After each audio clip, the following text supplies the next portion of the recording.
श्री तुलसी विवाह व्रत कथा 2025। तुलसी विवाह व्रत कथा। एक बार शिव ने अपने तेज को समुद्र में फेंक दिया था। उससे एक महातेजस्वी बालक ने जन्म लिया। यह बालक आगे चलकर जलंधर के नाम से पराक्रमी दैत्य राजा बना। इसकी राजधानी का नाम जलंधर नगरी था। दैत्यराज कालनेमी की कन्या वृंदा का विवाह जलंधर से हुआ। जलंधर महाराक्षस था। अपनी सत्ता के मद में चूर उसने माता लक्ष्मी को पाने की कामना से युद्ध किया, परंतु समुद्र से ही उत्पन्न होने के कारण माता लक्ष्मी ने उसे अपने भाई के रूप में स्वीकार किया। वहां से पराजित होकर वह देवी पार्वती को पाने की लालसा से कैलाश पर्वत पर गया। भगवान देवाधिदेव शिव का ही रूप धरकर माता पार्वती के समीप गया, परंतु मां ने अपने उपबल से उसे तुरंत पहचान लिया तथा वहां से अंतर्ध्यान हो गई। देवी पार्वती वे क्रुद्ध होकर सारा वृतांत भगवान विष्णु को सुनाया। जलंधर की पत्नी वृंदा अत्यंत पतिव्रता स्त्री थी। उसी के पतिव्रत धर्म की शक्ति से जलंधर न तो मारा जाता था और न ही पराजित होता था। इसीलिए जलंधर का नाश करने के लिए वृंदा के पतिव्रत धर्म को भंग करना बहुत आवश्यक था।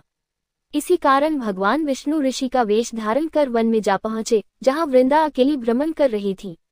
भगवान के साथ दो मायावी राक्षस भी थे, जिन्हें देखकर वृंदा भयभीत हो गई। ऋषि ने वृंदा के सामने पल में दोनों को भस्म कर दिया। उनकी शक्ति देखकर वृंदा वे कैलाश पर्वत पर महादेव के साथ युद्ध कर रहे अपने पति जलंधर के बारे में पूछा। ऋषि ने अपने माया जाल से दो वॉवर प्रकट किए। एक बाबर के हाथ में जलंधर का सिर था तथा दूसरे के हाथ में धड़। अपने पति की ये दशा देखकर वृंदा मूर्छित होकर गिर पड़ी। होश में आने पर उन्होंने ऋषि रूपी भगवान से विनती की कि वह उसके पति को जीवित करें। भगवान वे अपनी माया से पुनः जलंधर का सिर धड़ से जोड़ दिया, परंतु स्वयं भी वह उसी शरीर में प्रवेश कर गए। वृंदा को इस छल का तनिक भी आभास न हुआ।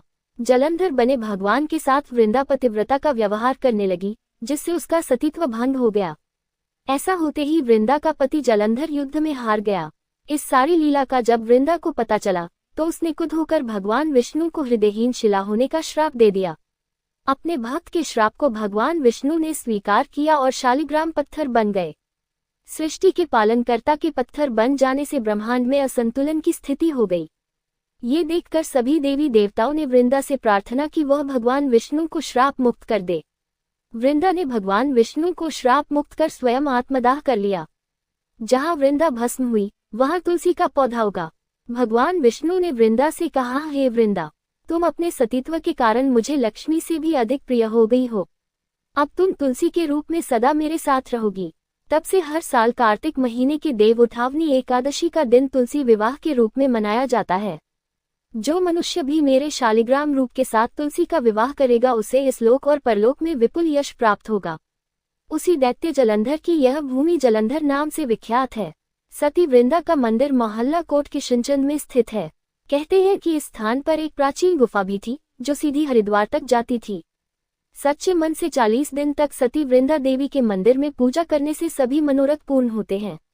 जिस घर में तुलसी होती है वहां यम के दूत भी असमय नहीं जा सकते। मृत्यु के समय जिसके प्राण मंजरी रहित तुलसी और गंगा जल मुख में रखकर निकल जाते हैं, वह पापों से मुक्त होकर वैकुंठ धाम को प्राप्त होता है। जो मनुष्य तुलसी व आंवलों की छाया में अपने पितरों का